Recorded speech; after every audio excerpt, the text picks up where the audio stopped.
Asia কাপের ঠিক আগেই আফগানিস্তানকে হারিয়ে প্রস্তুতি সেরে রাখলো পাকিস্তান এবং এই ম্যাচে বলা যায় দুর্দান্ত খেলেছে পাকিস্তান এবং যেখানে পাকিস্তান প্রথম ব্যাট করে 141 রান করলেও আফগানিস্তানের ইনিংস শেষ হয়ে যায় মাত্র 66 রানে। অর্থাৎ ব্যাটে বলে দুই বিভাগেই কিন্তু আফগানিস্তানকে টেক্কা দিয়েছে পাকিস্তান প্রথমে ব্যাট করতে নেমে 141 রান করে 20 ওভারে। পাকিস্তানের ব্যাটসম্যানদের মধ্যে ফখর জামান 27 রান করেন এবং মোহাম্মদ নওয়াজ করেন 25 রান, যার ফলে পাকিস্তান 141 রান করে। এরপর আফগানিস্তান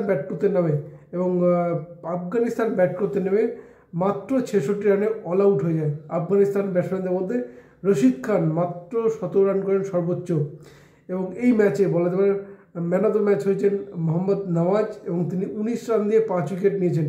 ব্যাটে যেমন 25 রান করেছেন ঠিক তেমনই 19 রান দিয়ে 5 উইকেট নিয়েছেন।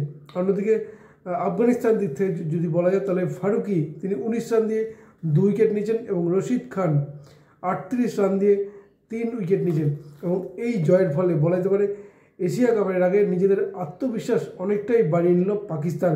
কারণ পাকিস্তান ক্রিকেট নিয়ে এমনিতেই টানাপোড়েন চলছিল গত কিছুদিন থেকেই এবং স্বাভাবিকভাবেই সেই নতুন দল সাজাতে শুরু করে পাকিস্তান এবং তার ভিত্তিতে এই আফগানিস্তানের সঙ্গে এর আগের ম্যাচেও কিন্তু হেরেছিল পাকিস্তান, কিন্তু শেষ পর্যন্ত শেষ মুহূর্তে দেখা গেল দুর্দান্ত জয় পেল পাকিস্তান এবং যেখানে পাকিস্তান 141 রান করলেও আফগানিস্তান আটকে যায় মাত্র 66 রানে।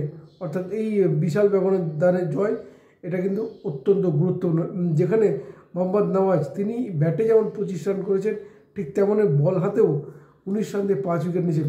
অন্যদিকে রশিদ খান 38 রানে 3 উইকেট নিলেও ব্যাট হাতেও তিনি কিন্তু 17 রান করেছেন, অর্থাৎ দলকে টানার চেষ্টা করেছেন, কিন্তু শেষ পর্যন্ত জয় পায় কিন্তু পাকিস্তান এবং এই জয় পাকিস্তানকে এশিয়া কাপের আগে অনেকটাই আত্মবিশ্বাস যোগাবে এমনটাই মনে করছেন ক্রিকেট বিশেষজ্ঞরা।